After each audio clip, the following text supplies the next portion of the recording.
திரையில தீ பிடிச்சிரு போல இருக்கு இல்ல? அதான் கொஞ்சம் பொண்ணு ஏன்னா நான் வருவேன் நான் மாட்டேன். நான் கண்ணுல துண்டு போட்டு வரும்போது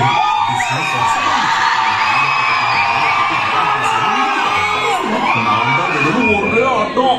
எவனோட கட்டத்துல படமே இருக்க கூடாதோ அவனுக்கு கட்டம் கட்டி 3வது படம் வர. இனி மார்வல் கட்டி அதோ கதி. படத்தோட பேரு எல்லாருக்கும் நல்லாவே தெரியும். சோ நீங்க என்ன யோசிக்கிறீங்க புரியுது. அந்த பெரிய மகன் லோகன் பேரை நாங்க தீர்மானம் பண்ணாம இருக்கிறோம் தானே.